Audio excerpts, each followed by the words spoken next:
plusieurs cours sur ce point-là. Et ben on va en profiter pour le faire en profondeur, pour étudier en profondeur ce principe-là. Alors, la première chose que nous allons faire, d'abord, vous ne connaissez pas, c'est bon. Je voudrais pas dire, mon mari était là ce Shabbat. En fait, j'ai loué un appartement en face, on habite en Israël et on est rentré à cause de la situation. Pour l'instant, on va rester là. Mon mari voyage beaucoup, donc il ne veut pas que je reste seule là. Alors, donc, la première partie d'aujourd'hui, on va être sur le... déjà, c'est quoi la tfila? C'est quoi la tfila? Son importance. Et après, dans les prochains cours, on va essayer de travailler le texte de la tfila, se repérer, l'histoire de la tfila, etc., etc., etc. Ok? Alors, pour commencer, la toute première question qu'on va poser, mais qu'on ne va pas répondre tout de suite, c'est est-ce que les dames ont l'obligation de prier? Non, pas obligation. Pas tout, mais surtout la prière. C'est mieux, monsieur, c'est mieux. Mais c'est pas une obligation. C'est ça. Mais il y a des choses qu'on peut faire et il y a des choses. Bon, ceux qui votent oui. Non. Alors, Il y a des choses qu'on. Oui, pourquoi on doit prier, bien sûr. Mais on doit. c'est-à-dire, est-ce qu'une dame, déjà pour commencer, est-ce qu'une dame, elle doit se lever le matin, elle a l'obligation de se lever le matin et on va dire prier comme les hommes?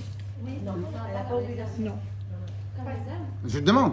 Non, pas comme les hommes, mais Elle n'a pas d'obligation. Moi, je sais qu'elle n'a pas d'obligation. Elle doit faire une prière par jour. Alors la question c'est est-ce que on est obligé? Mais pas tout. Mais elle peut faire. Ok. Alors maintenant j'ai encore une autre question à vous poser. Faire les trois prières, elle peut le faire, mais c'est pas obligatoire. Alors j'ai une autre question maintenant à vous poser. Minimum du minimum. Lorsque les messieurs prient, alors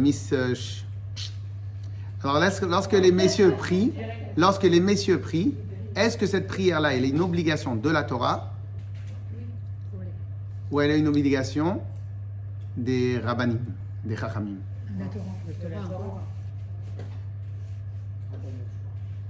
Mais qui a fait la Torah? Hein? C'est pas marqué dans la Torah. Ah, c'est pas mal, la réflexion elle est pas mal. Alors c'est une obligation de la Torah ou pas?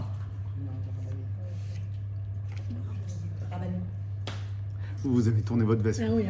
Ah ouais. Non mais ça dépend de. Ça dépend si vous êtes dans l'opposition ou bien vous êtes dans. Alors, vous avez dit quoi? C'est pas Minatora. Pourquoi vous dites ça? Pourquoi vous dites ça? Vous avez le droit de revenir sur votre décision. Je reviens pas. Mais on m'a déjà expliqué, je sais pas. C'est quand je vivais aux États-Unis, mais je me souviens. Ok. Non, là-bas, ils ont une autre Torah. Alors, on va découvrir qu'en vérité, même ce que les hommes prient, c'est une obligation rabbinique. Ok? Très bien. Et donc maintenant, ce qu'on va voir, ce qu'on va essayer de disséquer là pendant ces 2 ou 3 cours, on va essayer de comprendre un peu c'est quoi l'origine de la tfila, qu'est-ce qui s'est passé, est-ce que ça a évolué, ça n'a pas évolué, et ce qu'on va arriver jusqu'à Bezrat Hashem de comprendre toutes les étapes de l'évolution. Ok? Alors, dernière question, et c'est sur ça qu'on va commencer le cours. Dernière question. À quand date les prières, les textes que nous avons, les prières que nous avons? De quand ça date?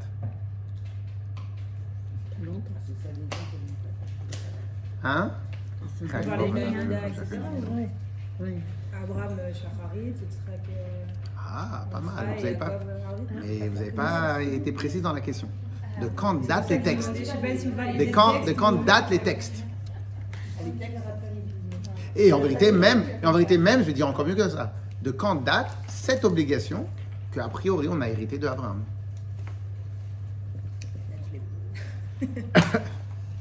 Alors, je vais vous donner la réponse. Depuis le 2e Beth Amikdash, Anshe Knesset Agdola, c'est les maîtres de la grande assemblée. Combien ils ont de sénateurs à la Knesset? Non, à la Knesset. aujourd'hui? Oui, 120. D'où ils ont les 120? Parce que la première Knesset, qui s'appelle Anshe Knesset Agdola, normalement on a 70 juges, Mais là, ils étaient rassemblés à 120 les grands maîtres de la Torah. Et donc de là, en Eretz Israël, ils ont eu le calcul de dire aussi qu'on va faire la Knesset 120. Ok? Donc maintenant, au deuxième Beth Amikdash, ils sont rassemblés, ils ont beaucoup légiféré. Hein. À l'époque, ils avaient vraiment si on peut dire qu'il y a deux grandes étapes dans l'histoire du juif moderne actuel, il y a eu plein d'étapes, ok? Mais si on peut dire un des grands sauts dans les étapes, c'était le deuxième Beth Amikdash, Anshe Knesset Agdola. Ils ont légiféré, ils ont écrit les textes, ils ont fait le Seder pour la Kriyat Torah, le truc, plein de choses ils ont fait, ok? Donc, les textes de la Tfila datent du second Beth Amikdash, ce qui nous donne à peu près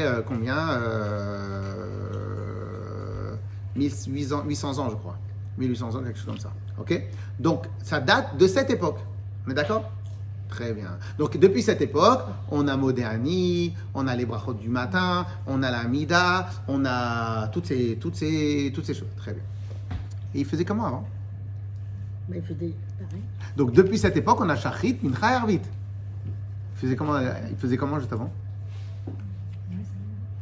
On dit qu'ils apprenaient par cœur parce qu'ils ne pouvaient pas écrire et ils apprenaient à d'autres. Oui, mais le problème, c'est qu'ils apprenaient par cœur quoi? Puisque les textes datent de Anshe Knesset Agdola, c'est-à-dire deuxième Beth Amikdash.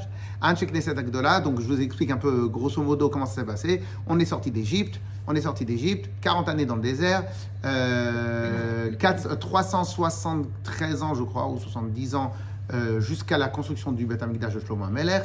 Le Beth Amikdash de Shlomo HaMelech, 400 ans. Donc je ne sais pas si vous voulez calculer, je crois qu'on est à 700 ou je ne sais pas quoi. Ok, plus 70 années de Galout, et on a eu l'histoire de Purim. Et à ce moment-là, on a eu la construction et l'avènement du deuxième Beth Amikdash. Et là, on a eu tous les grands maîtres, les 120 maîtres. Et bien, ils ont dit, oh là, il y a un balagan. On vient, on fait la tfila.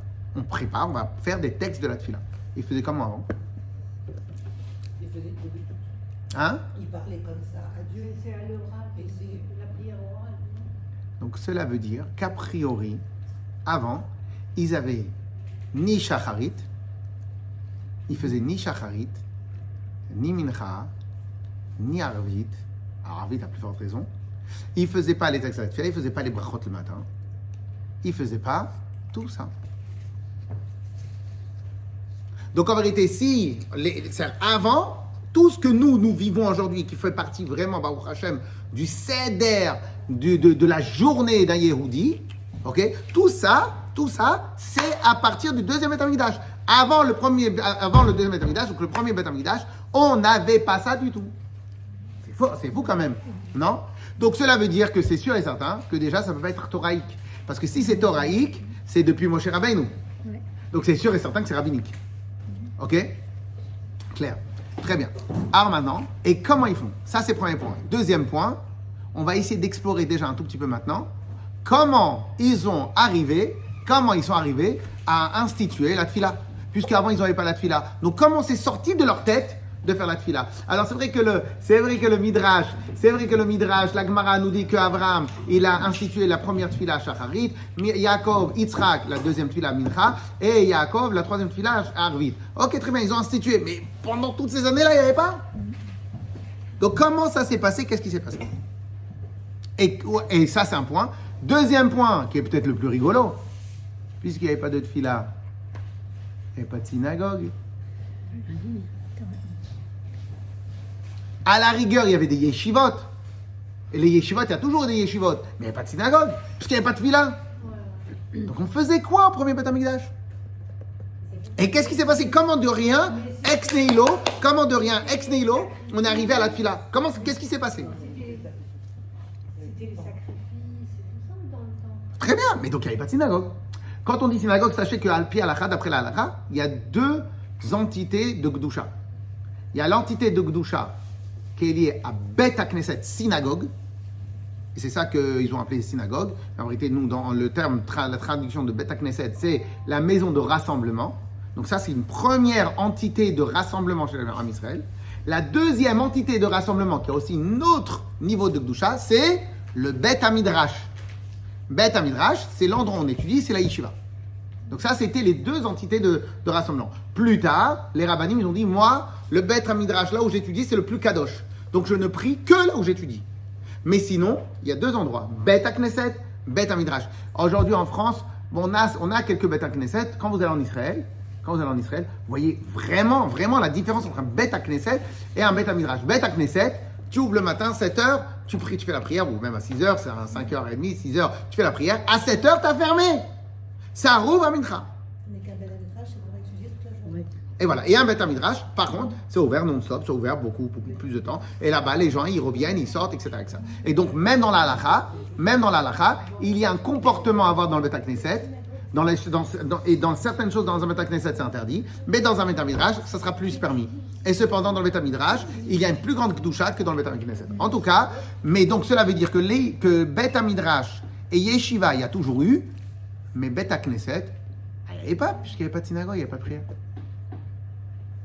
Pas mal ou pas? Ouais.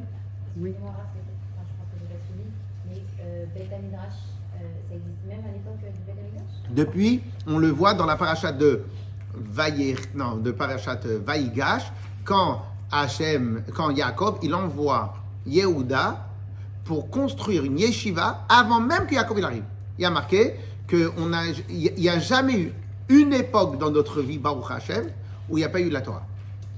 Le seul problème, c'est que quand les ministres étaient en Égypte, il n'y a que les Lévim qui ont été hyper sérieux. C'est pour ça que les Lévim, ils n'ont jamais fauté aussi. Parce qu'en fin de compte, la Torah, pour eux, ce n'était pas quelque chose de nouveau. Ils ont toujours baigné dans la Torah. Okay.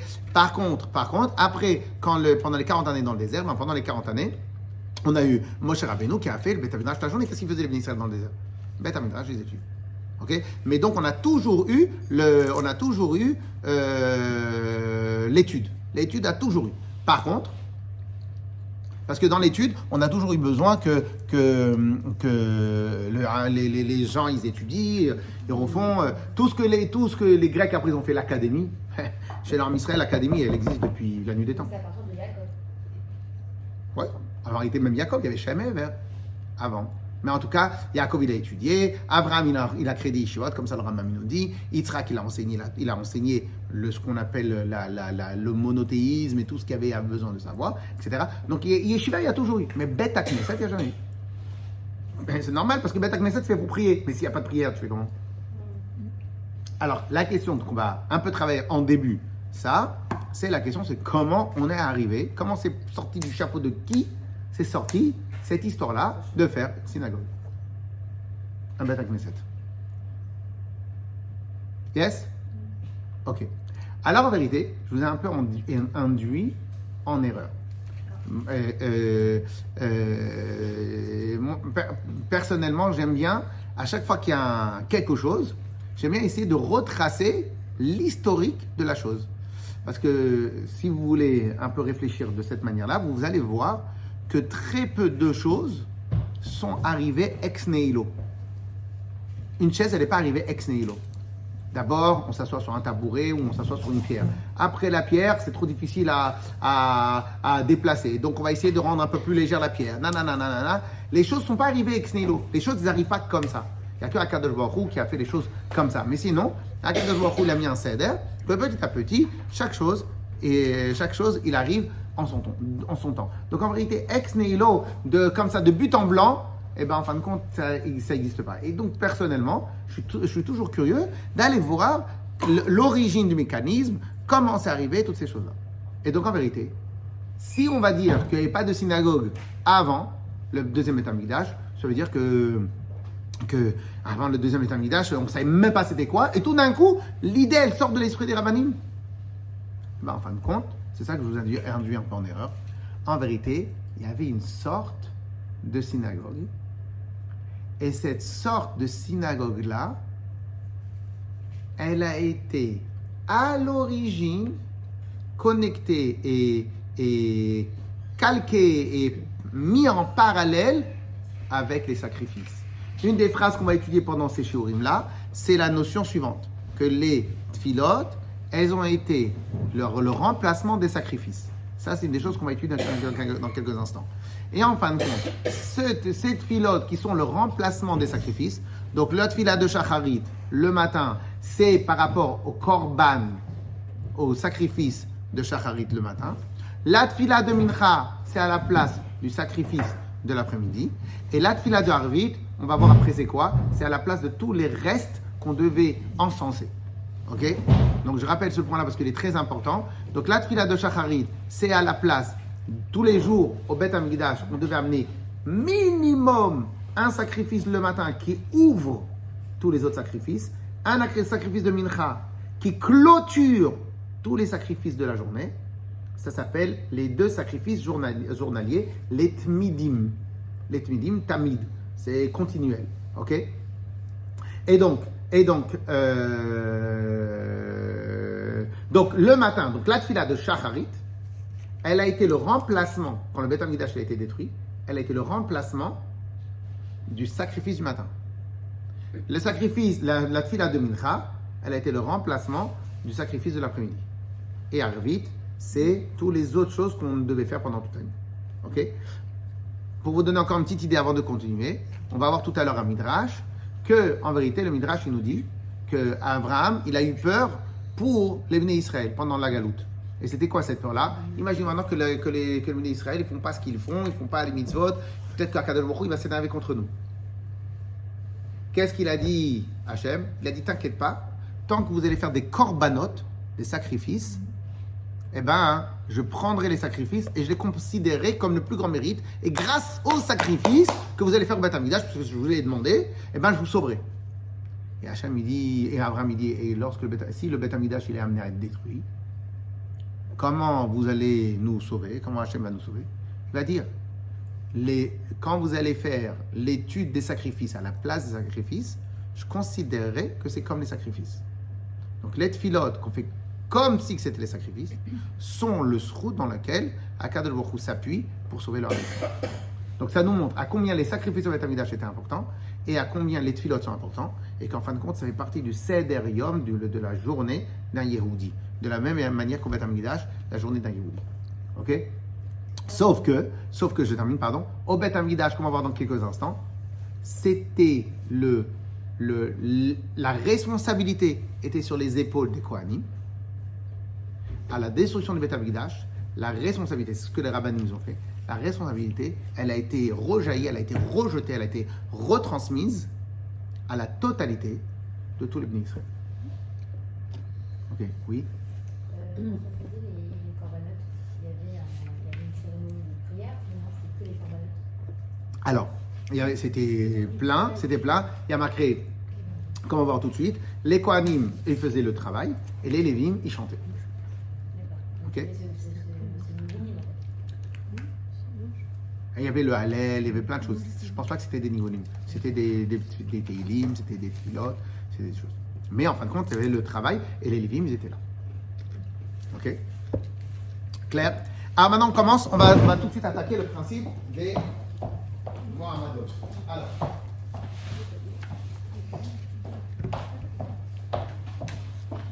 Pour résumer, parce que comme a priori on a demandé à ce qu'on étudie avec profondeur et avec bien de choses, on a dit comme ça. On a la première étape qu'on a étudiée là maintenant tout de suite, c'était avant le premier Beth Amikdash, les tfilot ont été institués au deuxième Beth Amikdash. Donc il y avait quoi au premier Beth Amikdash? Il n'y avait pas. Ça c'était la première question. Ok? Et c'est ça qu'on va travailler tout de suite. Après on a demandé quoi? Les tfilot sont arrivés ex nihilo. Et c'est ça qu'on va étudier tout de suite. Est-ce que les tfilot sont arrivés dans la tête des rabbanim, comme ça tout d'un coup? Troisième point qu'on a fait comme préface, c'est que le monde, Hachem il a dit, le mérite des Bnei Israël tient sur les sacrifices. Et quand les Bnei Israël, si le Beth Amikdash est détruit et qu'il n'y a plus de sacrifices, eh ben on a transposé le mérite des sacrifices sur les tfilot, et on verra pourquoi sur les tfilot. Donc il y a les tfilot et aussi les textes qui sont à l'intérieur des tfilot. Et les chachamim ont inséré ces textes-là dans l'intérieur des tfilot. Ok? C'est pour cela, tout ça on va le voir dans le détail, c'est pour cela qu'à l'intérieur des tfilot le matin, il y a les textes des sacrifices avant le début de la tfila. Pourquoi? Parce que les tfilot sont à la place des sacrifices, donc il faut parler des sacrifices. Mincha, c'est ce qu'on appelle les ketoret, ce qu'on fait avant. À Mincha, on parle du sacrifice de Mincha. Pourquoi? Parce qu'en dehors du texte de la tfila elle-même, puisque maintenant la tfila elle vient pour remplacer les korbanot, ben, il faut les citer les korbanot. Ok? Clair ou pas? Donc là maintenant ce qu'on va se concentrer, c'est comment l'idée de faire la tfila est arrivée dans la tête des rabbanim pour et les textes de la tfila, et comment c'est arrivé? Puisqu'en fin de compte, il n'y a pas eu, leur âme Israël ne faisait pas de tfilot. Yes? Très bien. Alors, dans les autres cours, on prendra le texte, on va travailler le texte, on va faire ça. Je vous fais juste comme ça. Alors, un des passages, après au milieu de, on a plusieurs passages dans la tfila, on a une partie des sacrifices, des korbanot qu'on doit parler, des ketoret, et juste avant de faire une Mishnah très connue qui s'appelle Ezeu Mekoman, ok? Ezeu Mekoman, c'est la Mishnah, c'est juste avant Odou, si vous voulez vous repérer, juste avant Odou. Odou, c'est page 41, ça doit être 5-6 pages. Donc, juste avant. Oui, très bien, très bien. Mais on ne va pas trop travailler, mais si vous voulez, s'il vous plaît. Alors maintenant, donc juste avant la Mishnah très connue, Ezeu Mekoman, traduction de Ezeu Mekoman, c'est où était l'emplacement des sacrifices. Donc on a une Mishnah, 2 Mishnah, 3, 4, 5 Mishnah qui nous parlent où ils étaient l'emplacement. C'est-à-dire qu'en fin de compte, les Chachamim, ils ont inséré à l'intérieur de la Tfila l'idée de vraiment te faire vivre le moment du sacrifice. Ok? Très bien. Une fois qu'on a terminé la première partie, avant d'attaquer cette partie-là de Ezeu Mekoman, il y a un texte qu'on va lire. Vous voulez voir dans le Patach Eliyahu comment quelle page c'est? Ouais, parce que je sais pas quelle page. Je vais dire en phonétique. Vous donnez la page. Ça, celui de droite.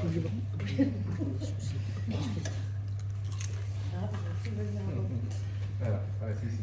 Page 30. Merci. Alors, je vais vous lire ces 2, 3, 4 lignes et on va apprendre une chose très très spéciale.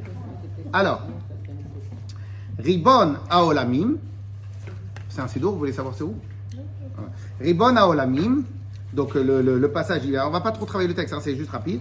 Hachem, Atatsivitanu, tu nous as ordonné, la kriv korban atamid bemoado, d'amener les sacrifices, ou la ktir aktoret bismana, de faire les ketoret c'est les encens, ok? On va apprendre plein de choses, hein, donc pour l'instant, on se concentre sur ce qu'on a envie. Veliot, et c'est ça les 3 passages qu'on a besoin là tout de suite. Veliot a kohanim ba'avodatam, que les kohanim vont être dans le service au Beth Amikdash. Ulveim beduchanam, les lévim dans leur poste et dans leur champ. Ve Israël bema'amadam, et Israël dans leur ma'amad. Alors, Ouais, c'est ça. ouais, alors, je sais pas comment, non, je crois pas, je crois que l'Amérique c'est mamad, c'est mamad, même Dalet, je crois. Mais donc ma'amadam, c'est avec du langage omed, se tenir. Donc c'est quoi ma'amadam? Dans leur tenue, là où ils se tenaient les Israël. Donc on répète, donc en fin de compte, pas au Beth Amikdash, pendant la période quand il y avait un korban, il y avait 3 pôles de travail. Le Beth Amikdash, et c'est ça qu'on va bien travailler là maintenant. Le Beth Amikdash, qui était le pôle des korbanot, je répète, on a dit les korbanot sont sur quoi repose le srout du Ham Israël. Plus de korbanot, la tfila. Les livres de Chassidut sont remplis de comparaisons entre le Beth Amikdash, notre cœur, la tfila et la Vodat Hashem. C'est ce qu'on est en train d'apprendre maintenant. Ça peut vous ouvrir la compréhension d'une tonne de choses dans le service de Dieu. C'est ce qu'on apprend là, c'est la base. Ok? Donc, on a dit que les korbanot sont à la place de la tfila, la tfila sont à la place des korbanot. Donc, au moment des korbanot, on avait 3 pôles de travail. Kohanim ba'avodatam, les kohanim faisaient leur travail au Beth Amikdash. Les lévim beduchanam, duchanam c'est-à-dire dans leur poste, à l'intérieur du Beth Amikdash, chanter, etc., et ouvrir la porte, surveiller que tout se passait bien, en dehors de l'enceinte des kohanim. Ça, on est d'accord que c'est vraiment au moment des korbanot. C'est dans le service du Beth Amikdash. Alors, oui et non, parce que les kohanim, ils étaient toujours dans le coin, les kohanim, ils étaient toujours dans le coin, et les lévim, ils étaient toujours dans le coin. Donc maintenant, au moment des corbanotes, en gros, il y avait, il y avait des Lévites qui devaient constamment protéger, tenir la garde, etc., pour donner du kavod au Beth Amikdash. Donc ils étaient sur les portes, ils étaient sur les portes d'entrée. Donc les havdil, comme vous voyez en Angleterre, à quoi ils servent ces gardes-là, ok? En fin de compte, c'est un lien de kavod, les havdil, ok? Au Beth Amikdash, il y avait ce lien-là pour le kavod, la Kadosh Baruch Hu, c'est comme ça que c'est marqué. Okay. Donc il y avait plusieurs postes. Les Kohanim aussi, ils avaient plusieurs postes. Okay. Mais là, on parle du poste spécifique du sacrifice. Donc au moment du sacrifice, le sacrifice avait 3 acteurs, on va dire. Mais ils n'étaient pas géographiquement tous là.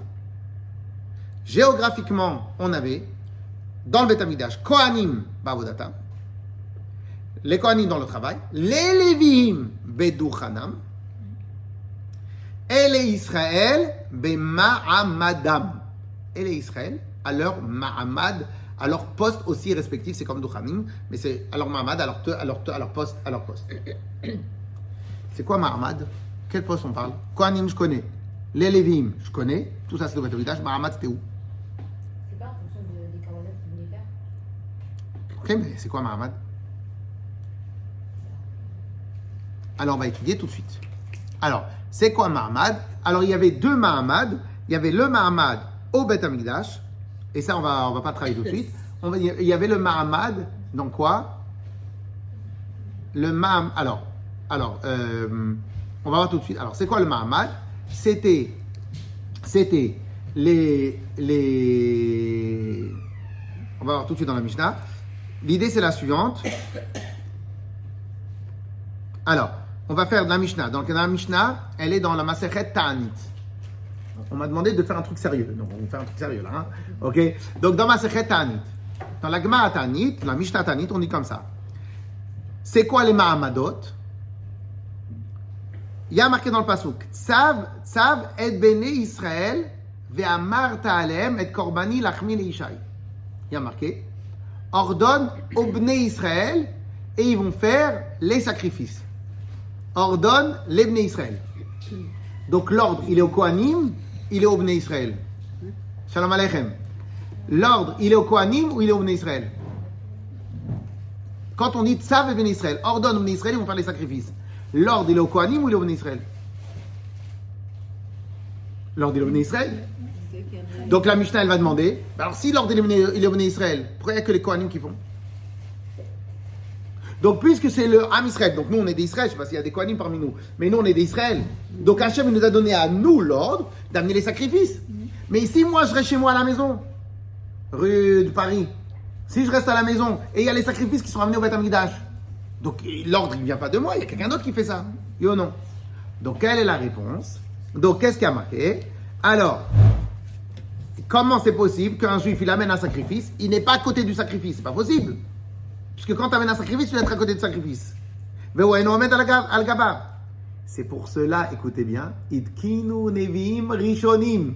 Les premiers prophètes, quand on parle des premiers prophètes, c'est l'époque du premier Beth Amikdash. Idkinu Nevim Rishonim. Les premiers Nevim, ils ont institué Esrim Ve'arba Mishmarot, 24 gardes pour les Kohanim, pour les Lévim et pour les Israël. C'est-à-dire qu'un Korban, il avait Kohen qui bossait, Lévi qui bossait et Israël aussi qui bossait. Mais c'est pas notre job. Donc ne croyez pas que les Korbanot, ça a toujours été que l'affaire des Kohanim. Faux. Dans les Korbanot, il y avait les Kohanim, les Lévim et les Israël. Ah bon? Et qu'est-ce qu'ils faisaient? Ils connaissaient Esrim Arba Mishmarot. Al Kol Mishmar ou Mishmar. Donc en vérité, il y avait 24 familles de Kohanim, 24 familles de Lévi, 24 familles de Israël, et que chacun, il avait la parashat Shemot. Donc, c'est les Kohanim qui étaient responsables de parashat Shemot. Ils arrivent au Beth Amikdash la veille de Shabbat, ils arrivaient jusqu'à vendredi, ou le contraire, je ne m'en rappelle plus. Et donc, ils arrivaient dimanche matin, ils arrivent dimanche matin, et ils sortent Motzei Shabbat, jusqu'à que le dimanche matin, jusqu'à que la relève, elle arrive. Et eux, c'était leur semaine de bosser au Beth Amikdash. Les Lévim, aussi, c'était leur semaine de bosser au Beth Amikdash. Et nous, on a toujours entendu que Kohanim et Lévim. Eh ben non, vous venez d'apprendre que non. les Israël aussi, il y avait 24 mishmarot. Et c'était quoi le job des Israël? De représenter tout le Ham Israël pour le Korban.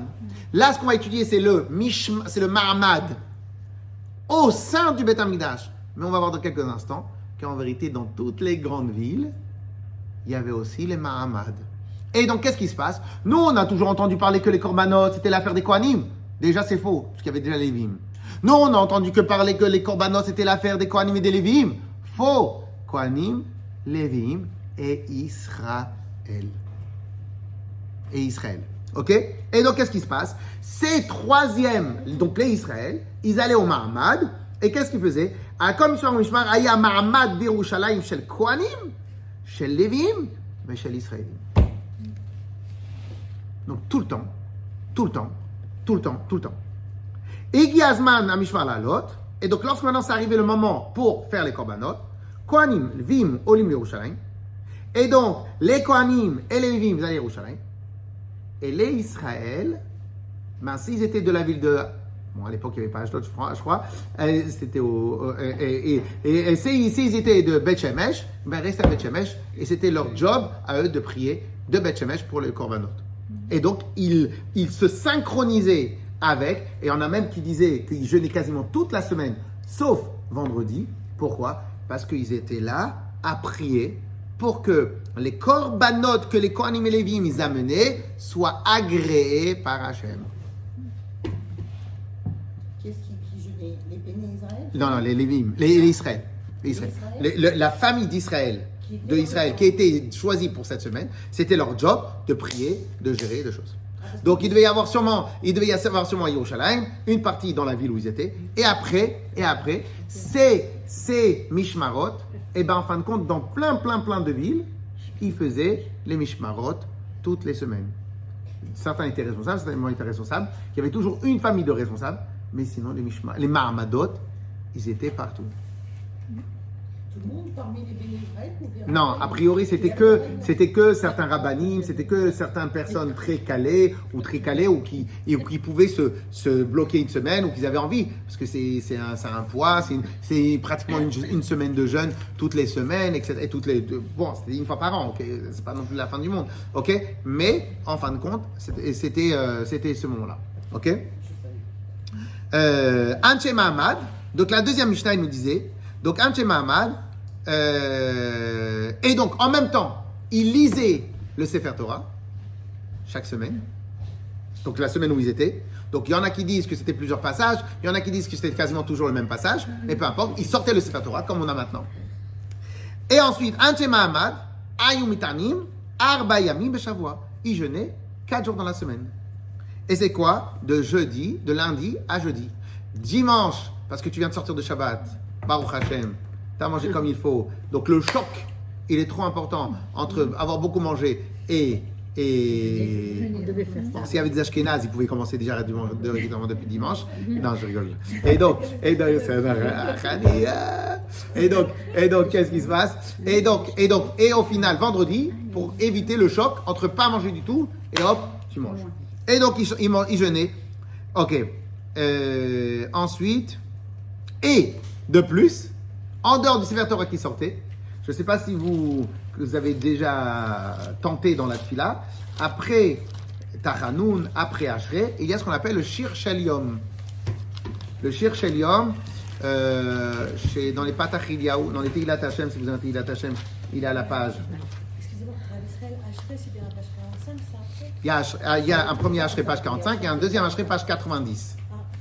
Donc ça doit être dans les Patach Eliyahu, ça doit être à peu près page 90, 91, 92, 93, peut-être 94, on va dire. Mais celui qu'on doit lire le matin, le Ashrei, c'est celui de la page 45 ou... On va le faire, pas tout de suite, mais oui, page 45. Donc à peu près à page 94, vous devez avoir toute une série. Le lundi, on dit ça. Le mardi, on dit ça. Le mercredi, vous avez ou pas?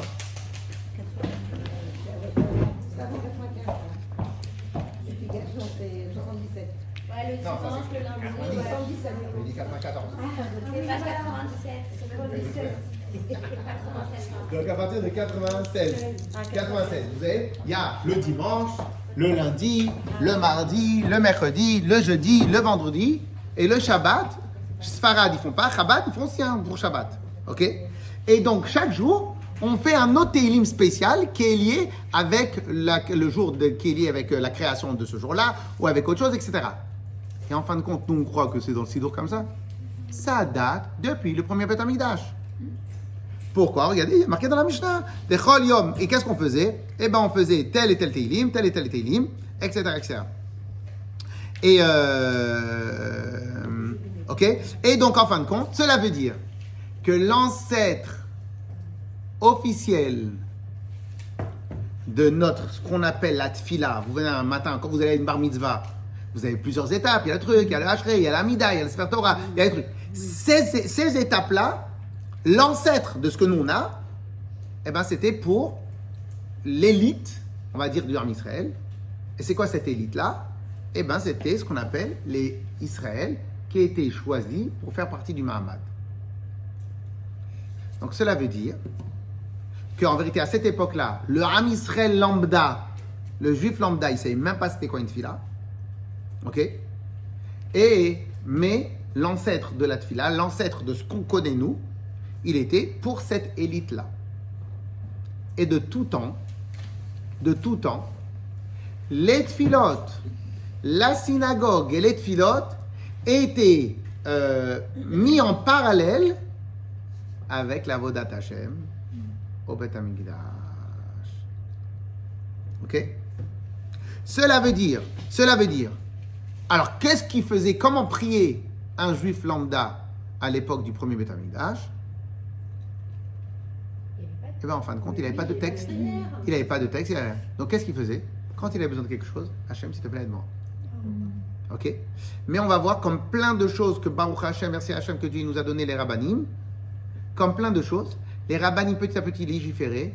Pourquoi? Parce que selon le niveau du Ham Israël, et ben des fois, les Bnei Israël, à la fin ils oublient. À la fin on oublie. Si maintenant quelqu'un, je vous donne un exemple, la mitzvah, et on va la retravailler ce principe-là, je vous l'ai dit comme ça, la mitzvah de la Torah de prier, c'est quoi? On verra plus tard, c'est dans le Rambam et tout ça, c'est quoi? Lorsqu'un juif il a un besoin, il demande à Hachem. Si maintenant quelqu'un il n'a pas un besoin, donc il ne demande plus à Hachem. Et si quelqu'un il oublie que c'est Hachem l'adresse, donc en fin de compte il va demander, ou il va pas demander, ou il va demander à quelqu'un d'autre, etc., etc. Et donc en fin de compte, à cause de ce risque-là, qui est qu'on va complètement se tromper, et en fin de compte, les Chachamim, ils ont préféré nous calquer ce qu'il y avait dans les Anshe Mahamadot, de nous calquer ça, et en fin de compte, ils ont démocratisé totalement le service de Dieu. Ils ont ubérisé le service de Dieu. Ils ont démocratisé le service de Dieu, c'est-à-dire ce qu'il y avait pour l'élite, et en fin de compte, c'est retombé. Et au passage, on retrouve beaucoup cela pour Yom Kippour. Yom Kippour, c'est vraiment l'emblème de ça. Pourquoi? Parce qu'à Yom Kippour, le service de Dieu, il était qui? Qui le faisait? Qui demandait pardon? Le Kohen Gadol. Le Ham Israël, ils se retrouvaient dans le Beth Amikdash, ils attendaient, ils priaient, ils espéraient que la tfila du Kohen Gadol soit acceptée. Et nous, qu'est-ce qu'on fait maintenant? On répète tout ce que le Kohen Gadol faisait, on retravaille ce que le Kohen Gadol. Donc en fin de compte, la destruction du Beth Amikdash a fait en sorte que tous les bénis Israël, maintenant, ça repose sur les épaules de tout le Ham Israël. Donc, ça veut dire que la tfila qu'on fait à Yom Kippour, c'est la tfila du Kohen Gadol? En partie, oui, on répète, en tout cas dans le texte, on répète tout ce que le Kohen Gadol faisait. Toutes les tfilotes qu'il faisait à l'intérieur, tout le seder. C'est ce qu'on appelle le seder avoda. Il avait un livre, Non, il faisait a priori tout par cœur. Déjà parce qu'il était entraîné. 7 jours avant, comme ça la Mishnah nous dit, 7 jours avant Yom Kippour, il refaisait la journée de Yom Kippour pour être habitué. Et si en fin de compte c'était un novice, automatiquement on l'a entraîné peut-être beaucoup avant. Mais une fois que maintenant il est plus novice, qu'est-ce qui se passe? En fin de compte, on l'entraînait quand même 7 jours auparavant.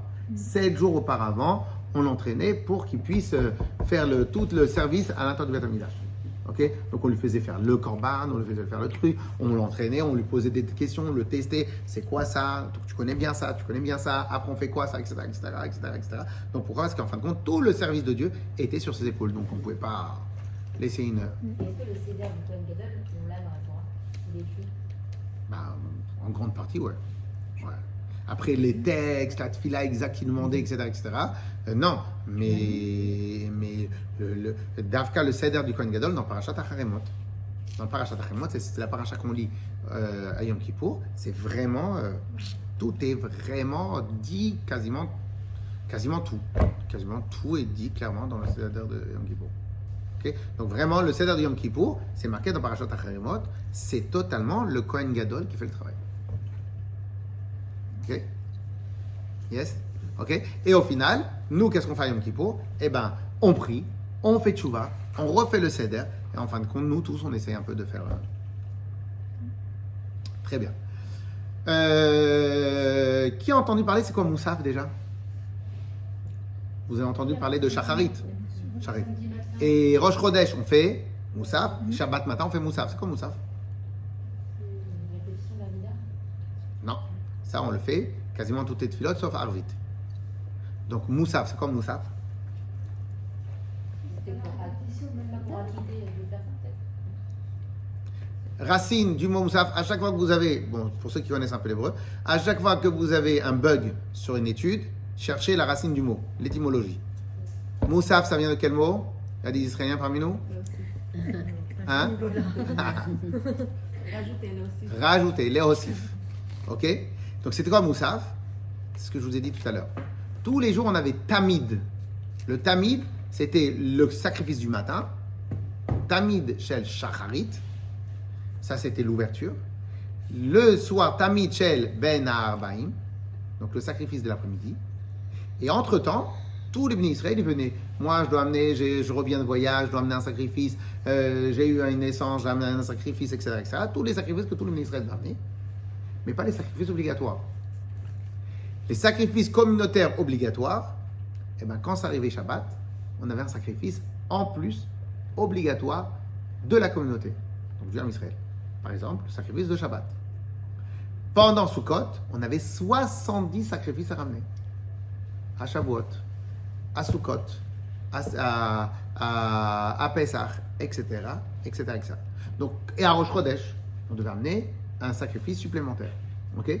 Et donc, en fin de compte, ce sacrifice supplémentaire obligatoire, on ne parle pas des sacrifices de chacun personnel, obligatoire, ben, il était en plus. Les Hosif, Moussaf. Et donc, Shabbat, pourquoi on fait Moussaf? Parce qu'au Bet Amidah Shabbat, on amenait dans la journée minimum 3 sacrifices. Le sacrifice du matin, le sacrifice du soir, plus le sacrifice en plus. Rosh Chodesh, pourquoi on fait le matin 2 Amidah, le sacrifice du matin, le sacrifice de Mincha, plus celui qu'on rajoutait. Et donc, quand à chaque fois qu'il y avait un jour de Yom Tov, on amenait au Bet Amikdash un sacrifice en plus. Ce sacrifice en plus, c'est Moussaf. On recommence le Moussaf, nous aussi. Ok? Et une chose que je voudrais comprendre, s'il vous plaît, c'est les sacrifices, quand vous dites qu'on devait amener 70, un machin, c'était un global qui était fait dans le temple, ou c'est chaque juif, parmi les 6 millions de juifs, voilà, 600 millions de juifs ou 3 millions de juifs qu'il y avait, qui chacun amenait au temple? C'est pas possible. Alors, il y avait 2 sortes de sacrifices. Ce que nous, on fait comme tfila, c'est ce qu'on appelle les sacrifices communautaires obligatoires. Le terme à la RIC, c'est sacrifice communautaire obligatoire. Qu'est-ce qui les amenait? C'était ce qu'on vient de dire. C'était les Bnei Israël. Il y avait une caisse. Quand on fait le Machatzit HaShekel, c'est quoi le Machatzit HaShekel? Tous les ans avant Purim, on donne 3 pièces de 50 centimes. C'est quoi? C'est ce qu'on appelle Machatzit HaShekel. Ça, c'était la caisse qui était au Bet Amikdash pour les sacrifices communautaires obligatoires. Ok, là je comprends. Ok? Donc, nous, tout ce qu'on... ça. Après, maintenant, Shlomo, il est rentré sans faire exprès au Bet Amikdash, il était impur. Il y a un sacrifice pour lui. Quelqu'un, il a fait une avéra qui est digne, qui est passible d'amener un sacrifice. Eh ben, il a amené un sacrifice. Quelqu'un, il revient de voyage, ou quelqu'un, il revient de voyage, un sacrifice. Il y avait même des sacrifices obligatoires, mais pas communautaires. Comme par exemple, tous les Yom Tov, on devait amener un deuxième sacrifice, par exemple, Korban Chagiga, ou ce qu'on appelle Korban Reia. Pour vous donner un petit truc comme ça, vous allez vous la jouer un peu le soir de Pessah. Vous avez le soir de Pessah. Vous avez l'épaule d'agneau, c'est quoi? Pourquoi on prend l'épaule d'agneau? Le sacrifice trop facile. On parle que de sacrifice. Sacrifice. Il a demandé avant la sortie d'Égypte. Donc le sacrifice de Pessah. De Pessah. Pessah. Très bien. Donc cela veut dire que quand on était à Yerushalayim et qu'on avait toute la famille rassemblée pour manger le Korban Pessah, donc on avait le truc qui tournait comme ça à la broche. Bon, c'est pas exactement comme ça qu'il tournait, mais le sacrifice Pessah. Très bien. Et l'œuf, c'est quoi? On a un œuf. L'œuf, c'est quoi? Hein? C'est pas un signe de deuil comme Parce qu'on n'a pas eu le temps de faire la médina. Pas de deux. Donc c'est quoi l'œuf? L'œuf, c'est quoi? L'œuf, c'est quoi? L'œuf, c'est quoi? Ça représente le deuxième sacrifice qu'on avait dans la pièce. Dans la pièce au Beth Amikdash, on avait le sacrifice Korban Pessah. Et tous les Yom Tov, on avait un deuxième sacrifice, le Korban Chagiga.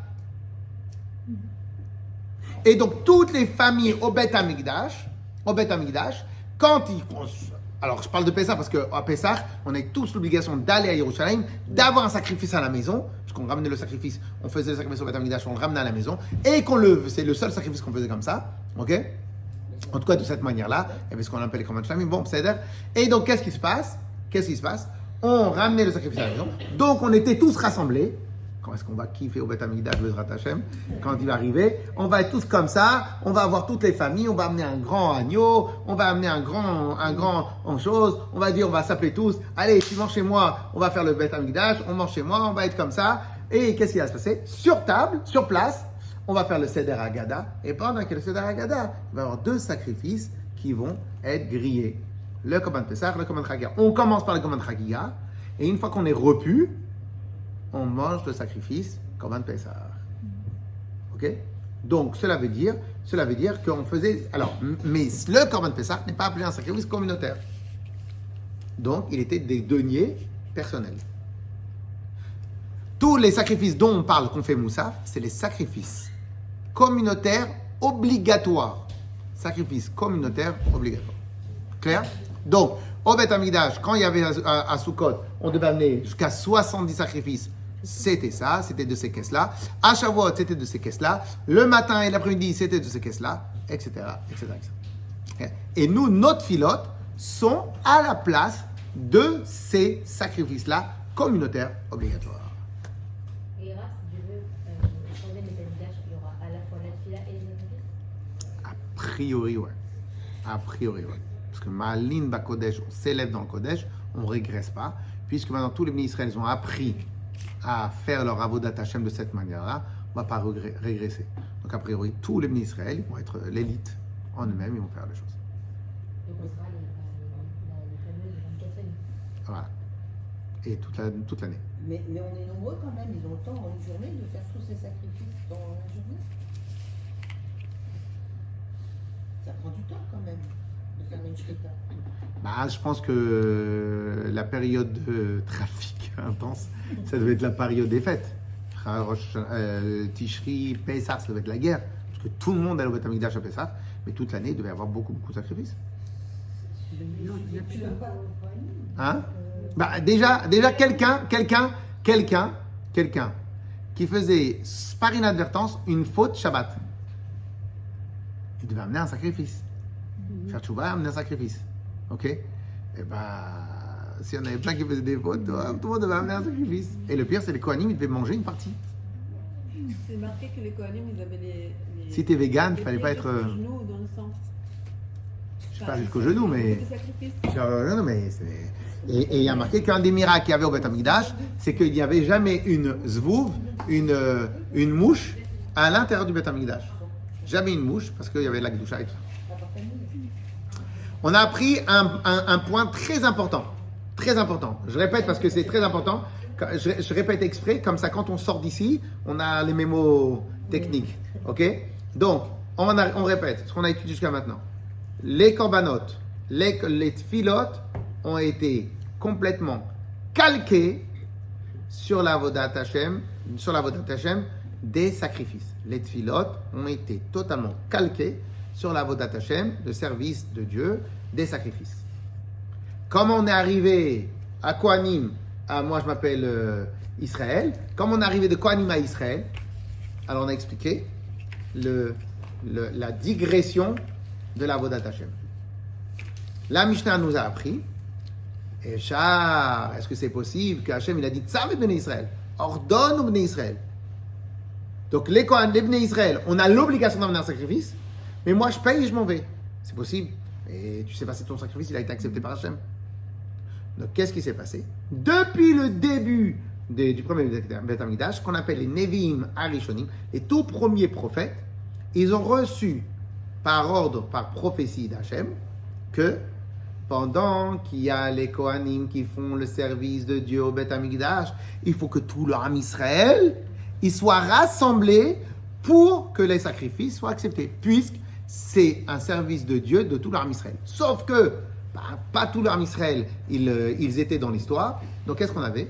On avait 24 familles de Kohanim, 24 familles de Lévi'im, 24 familles de Israël. Donc a priori, ils travaillaient tous 2 fois par an. Et donc, tous ces Kohanim-là, leur semaine, ils allaient au Beth Amikdash, faisaient leur travail. Les Lévi'im, de leur semaine, venaient au Beth Amikdash et travaillaient.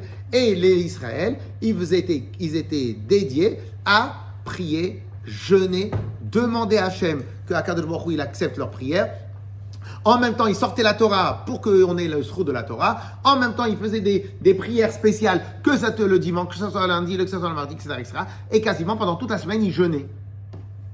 Ok? Donc, on voit bien que les Israël n'ont jamais été exempts de service de Dieu tout au long de la semaine.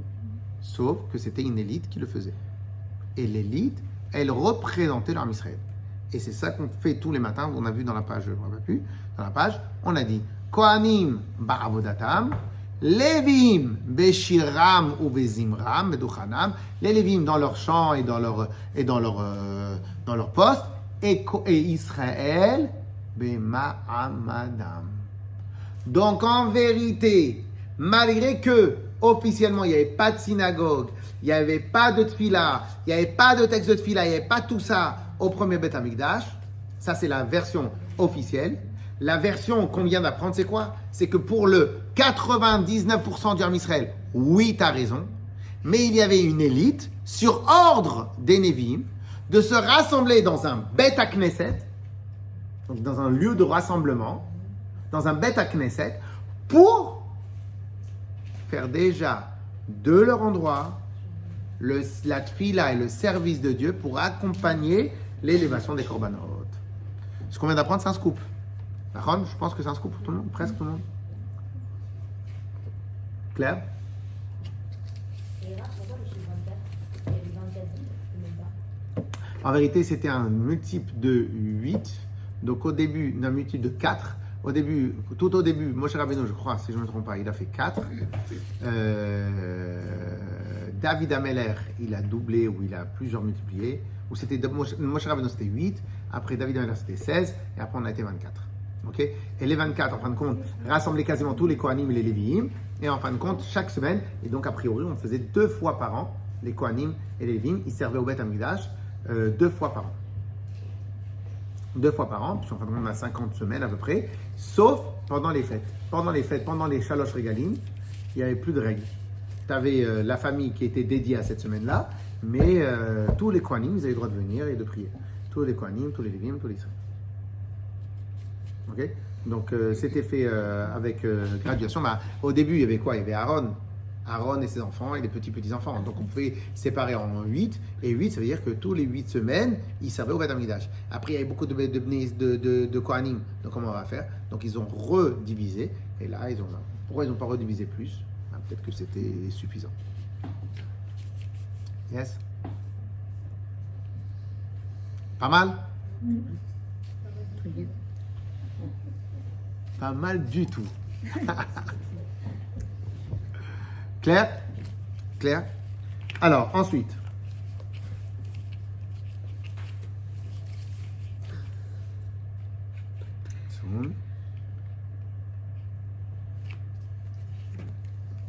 Ok, on a compris pour Shacharit, Shachrit et Mincha, très bien. Et Arvit.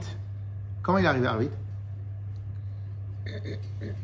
Alors sachez, comme ça, que Arvit, c'est la tfila qui a le plus de temps d'application.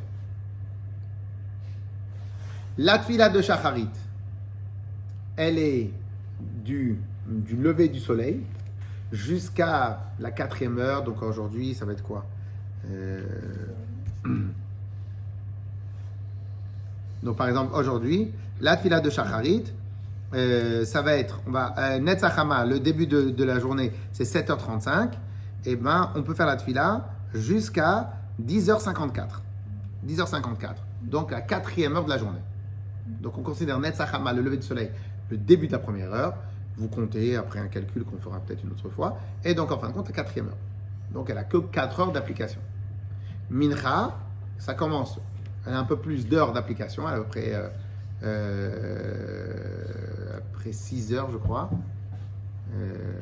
7h30, je crois. Donc, on a Mincha, ça commence une demi-heure après la mi-journée, jusqu'à 7h30, etc. De la journée, toujours dans le même sorte de calcul. Arvit, par contre, c'est toute la nuit. Donc, Arvit, on pourrait la faire toute la nuit. Les Chachamim, on dit avant minuit. Minuit, Chatzot du calendrier, ok? Pas de Chatzot de l'heure, pas minuit. Avant minuit. Mais sinon, à la base, on peut faire Arvit toute la nuit. Pourquoi Arvit toute la nuit et les autres moins? Et c'est quoi cet Arvit-là? Et en fin de compte, tous celles qui ont pu assister à la synagogue, par exemple, je vous donne un exemple.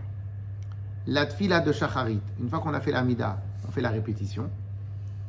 Mincha, on fait la répétition. Arvit, on ne fait pas la répétition. Et pourquoi? Qu'est-ce qu'elle a de spécial Arvit? Ok? Réponse. Shacharit et Mincha viennent en parallèle des sacrifices. Arvit, lui, il vient pas à la place des sacrifices, il vient à la place d'autre chose. Quand on avait les sacrifices, on devait encenser certaines parties du sacrifice. Et bien, si en journée on n'avait pas le temps, et ben on l'attendait pour le soir, et toute la nuit, on pouvait faire tous les sacrifices.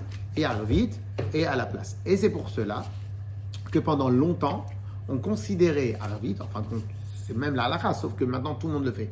On considérait Arvit comme optionnel, même à l'époque du Beth Amikdash. Donc même quand les maîtres, ils ont institué Shachrit, Mincha, Arvit, Shachrit, ils ont institué d'office obligatoire, Mincha, d'office obligatoire, et Arvit a été optionnel jusqu'à que ça s'est tellement répandu dans l'armée d'Israël, c'est qu'aujourd'hui tous les ministres Israël font Arvit. Mais c'était à la base optionnel. Pourquoi optionnel? Parce que la nuit on n'amène pas de sacrifice.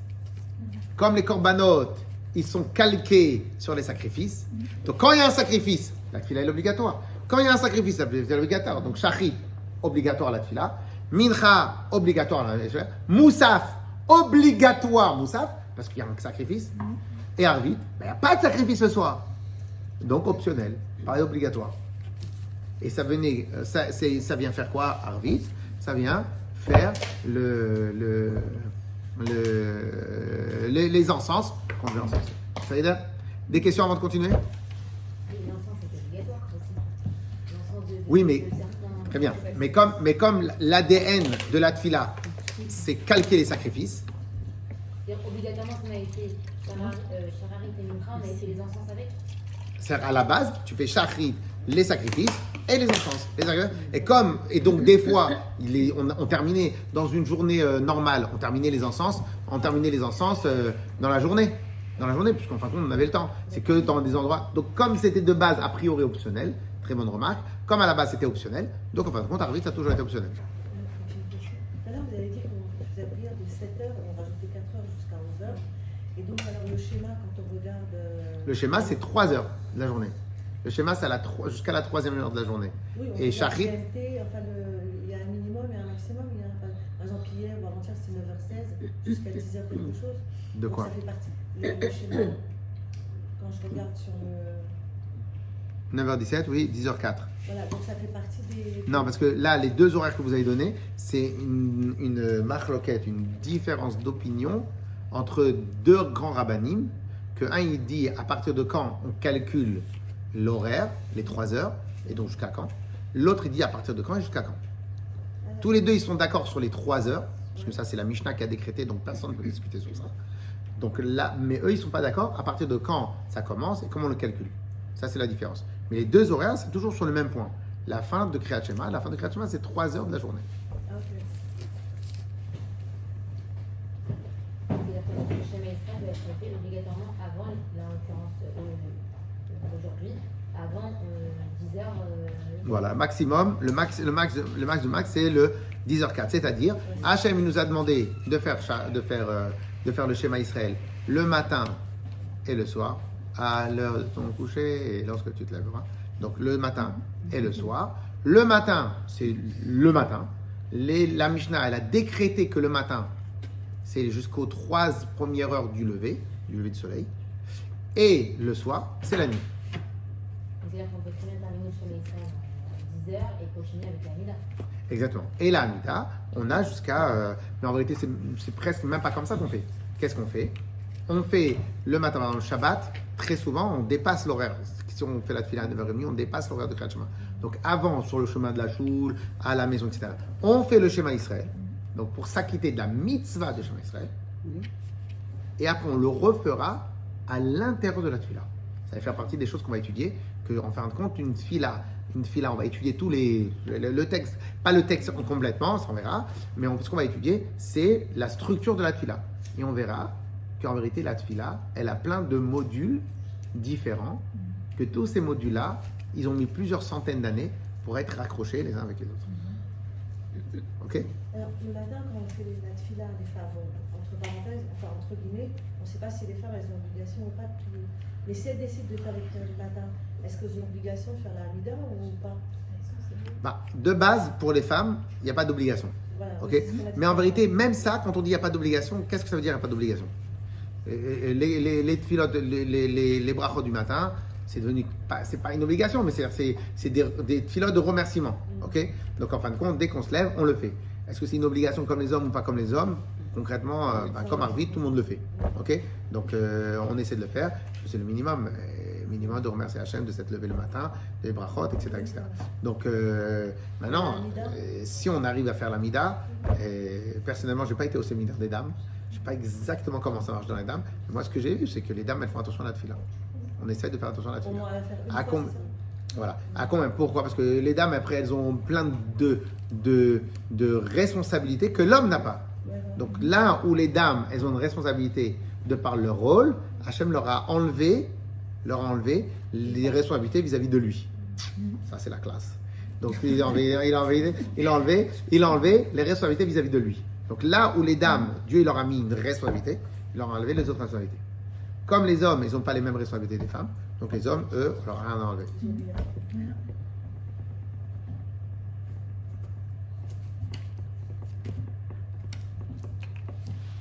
Yes?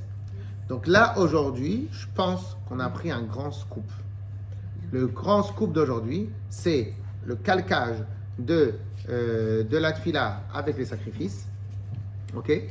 On a appris, donc depuis la nuit des temps, c'est comme ça. Sauf que c'était une élite. Et là, maintenant, on va clôturer ce qu'on a commencé au début du shiur. Qu'est-ce qui s'est passé au deuxième Beth Amikdash? Pourquoi maintenant ça a été inspiré au deuxième Beth Amikdash et pas avant?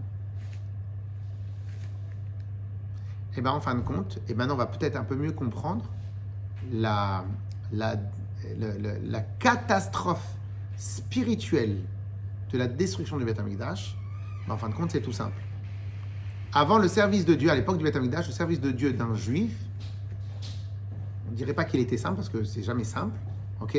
Mais se résumait à tu fais ton travail avec toi, d'étudier la Torah et de rester connecté avec Hachem, mais ta journée n'est pas ponctuée de plein de choses.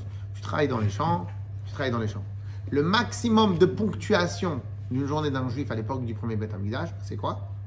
C'est le Shema Israël, parce que ça c'est dans la Torah, donc tout le monde avait l'obligation de faire le Shema Israël. Donc le Shema Israël, Birkat Hamazon, et encore peut-être même pas le texte, ok? Birkat Hamazon, et c'est à l'époque de David HaMelech. On a institué chez Akol Niabidvaro, Boré-Peri, Haetz, etc. Donc avant de manger, tu fais les brachot, ok? Mais sinon, voilà en quoi se résumer et étudier à toi. Voilà en quoi se résumait le service de Dieu d'un juif. Le service de Dieu n'était pas organisé. Pourquoi? Parce qu'en vérité, à la base, malheureusement, je vous invite vraiment à acheter, on a les livres là-haut de l'histoire du peuple juif. Je vous invite vraiment à acheter les tomes. Prenez un tome, vous le terminez, vous achetez le deuxième, vous achetez tout ensemble, c'est obligatoire. Donc nous, pendant un moment, les bénis Israël ont réussi à se comporter exactement comme Hachem voulait. Donc comment se passe la journée à l'époque du Beth Amikdash, comment Hachem organisait les choses? Ben, c'est simple, on se lève le matin, on remercie, on demande à Kadosh Baruch Hu, envoie-nous la pluie dans notre champ, on fait en sorte de faire tzedaka, on fait en sorte de se comporter bien, on fait en sorte de travailler sur son cœur, on fait le Shem Israël avant l'horaire, et toute la journée, on va étudier la Torah, pour ceux qui peuvent étudier la Torah, et voilà la journée d'un juif. Ok? Le soir, tu rentres à la maison, tu fais Shema Israël. Si tu n'es pas épuisé, tu étudies. Si tu es épuisé, tu vas dormir. Ok? Et pourquoi? Parce qu'en vérité, tu savais qu'au Beth Amikdash, il bossait pour toi. Tu avais 3 rendez-vous dans l'année: Pesach, Shavuot et Sukkot. Ce que je vais dire là maintenant, c'est important. Ces 3 périodes de rendez-vous, elles étaient énormément organisées. Je vous donne un exemple. Elles étaient vraiment organisées. De quelle manière organisées? C'est qu'on avait même des mitzvot d'aller prendre de l'argent. On avait l'obligation d'aller de le dépenser à Yerushalayim. On avait l'obligation d'aller plusieurs fois à Yerushalayim. Pourquoi? Keshem shebaou lirot, kar baou leiraot. Pour voir le Beth Amikdash, comment il était, voir les Kohanim servir Dieu, voir tout ça. Au passage, c'est pour cela que j'avais expliqué au Beth Rabbad que, a priori, nous avons tous l'obligation, alors, je parle des hommes, mais a priori aussi des femmes, d'aller une fois par an chez le Rabbi. Alors, je suis un peu, je vends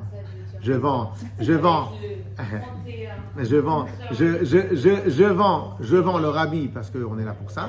Mais sinon, ça devrait être une obligation pour chaque juif de s'enfermer dans une yeshiva 4-5 jours, 3-4-5 jours par an.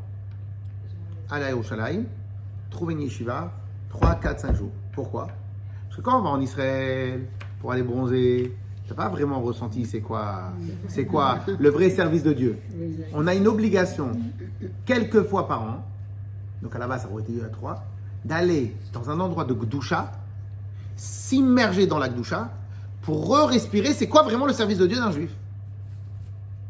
Et en vérité, des fois, on l'oublie. Donc c'est vrai qu'on va à la choule, etc., c'est vrai. Mais à la choule, on prie 45 minutes, 1 heure, hop, on va travailler.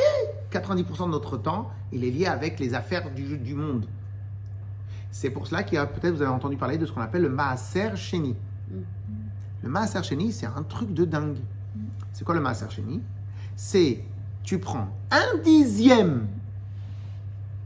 de ce que tu gagnes par an et tu as l'obligation d'aller de le dépenser à Yerushalayim.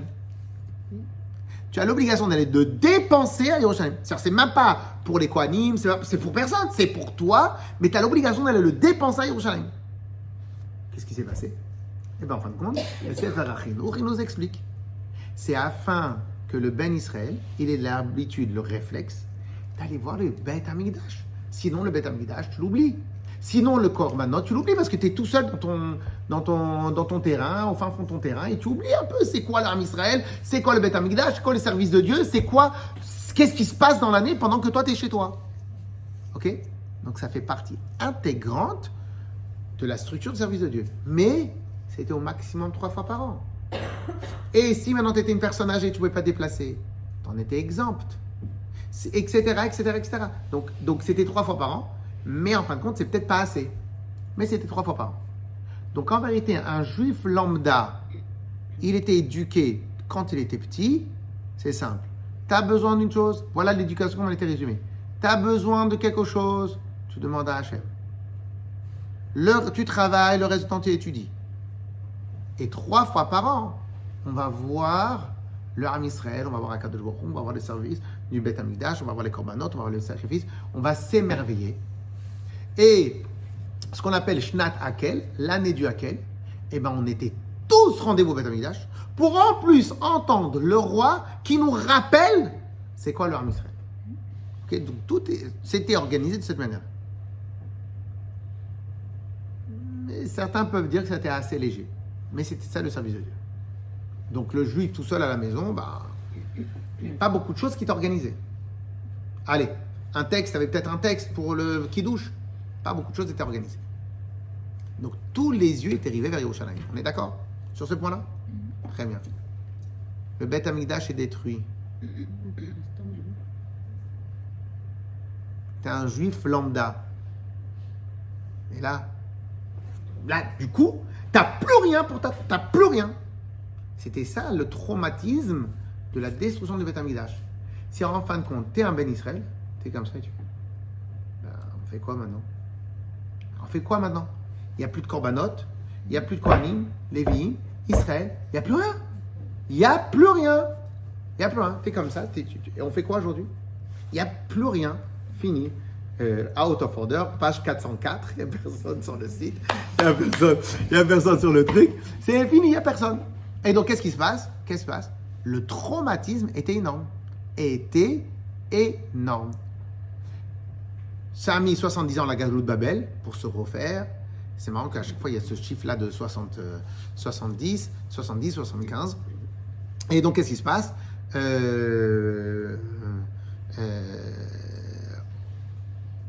Et donc, au passage, on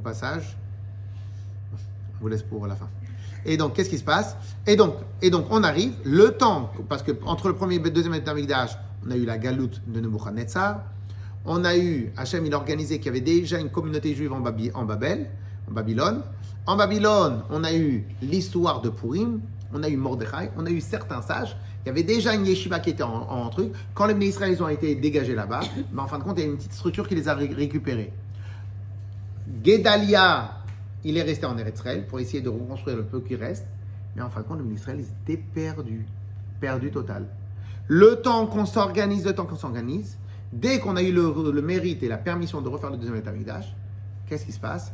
Les rabbinim, ils ont dit, hello les copains, donc tout le monde s'est rassemblé, hello les copains, on ne peut pas laisser le traumatisme, pour X raisons, revenir. C'est absolument trop dangereux. 70 ans, les Bnei Israël, ils étaient en l'air. Donc les Khamim sont rassemblés et ils ont dit, on ne peut pas. La structure qu'on avait par les Mahamadot, par les Mahamad, la structure qu'on avait, on va la dupliquer, et on va la nationaliser. On va l'étendre à tout le monde, à la démocratie. On va la nationaliser.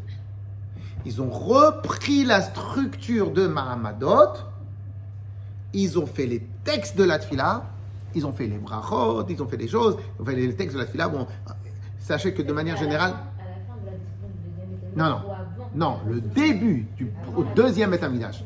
Le début. 70 ans entre le premier et le deuxième Beth Amikdash où les Bnei Israël étaient... Voilà, exact. Je veux vraiment qu'on insiste sur ce traumatisme. C'est alors allez, Dieu préserve quand quelqu'un il perd sa mère, son père. Pendant un moment, il y a une sorte de on ne sait plus quoi faire, on n'est pas bien, il y a ce vide qui s'installe. C'est un moment très très difficile à passer. Ok? Ce moment très difficile, c'est quoi? Parce qu'en fin de compte, tout d'un coup, tes repères, tes trucs, tes choses, il n'y a plus personne. T'appelles, il n'y a plus personne. T'as besoin, il n'y a plus personne. Tu vas aller prendre, il n'y a plus personne. Donc ce vide-là, alors si maintenant tu es assertif, tu as été bien éduqué, tes parents ils t'ont bien éduqué, etc. En fin de compte, tu as été autonome dans ta vie bien avant le problème. Donc en fin de compte, tu le supportes un peu plus. Mais si maintenant Dieu préserve, tu n'as pas été autonome comme il faut, ok, en fin de compte, ce traumatisme est un traumatisme important. Le Ham Israël entièrement a pris une gifle, une claque, trauma total. Le temps qu'on s'organise, les Chachamim dans le deuxième Beth Amikdash, ils ont légiféré énormément de choses. Pas tout à cette époque, hein. Beaucoup de halachot prennent des fois des centaines d'années. Donc il y a plein de choses. Par exemple, le muktzeh, l'interdiction de manipuler ce qu'on n'a pas besoin en Shabbat, a été institué par quel tribunal? le tribunal de David et Shlomo Amelech. Donc, vous voyez, donc nous, c'est pour ça que notre histoire, elle est énorme, elle est riche, le Shulchan Aruch, la Gemara, il nous apprend, c'est toute la Torah orale. Et il y a certaines choses qui ont déjà été instituées à l'époque de David Amelech, Shlomo Amelech. Le Netilat Yadayim, il a été institué un peu après. Les brachot sont été institués par David Amelech. Donc, en fin de compte, on a eu plusieurs choses qui ont été mises petit à petit. Et David Amelech, quand il a institué les brachot, c'était aussi pour se faire avoir un rappel d'Hachem. Une fois, j'ai calculé, on doit faire minimum 100 brachot par jour. En moyenne, sur 24 heures, ça fait à peu près tous les 7 minutes et demie, tu as un rappel de dire le nom d'Hachem. Donc tout ça, c'est des rappels que les Chachamim ont institués petit à petit pour avoir un rappel et pour pas être dans l'air comme ça. Pour être dans l'air. Mais la tefila, on n'a jamais eu besoin. Parce qu'il n'y a jamais besoin. Parce que le Beth Amikdash était le poumon du Ham Israël. Donc tu n'as jamais eu besoin. Le trauma, il est passé parce que les Bnei Israël ils ont réussi à se réveiller, etc. Les Chachamim, ils ont été assez, ils ont été assez intelligents pour pouvoir légiférer pour qu'il n'y ait jamais la même chose qui se passe. Et donc, à partir de ce moment-là, on a eu toutes les tfilotes qu'on connaît, la Hamida, la structure qu'on va étudier plus tard, la Hamida, le Psuké des Imra, les korbanot, les trucs, etc.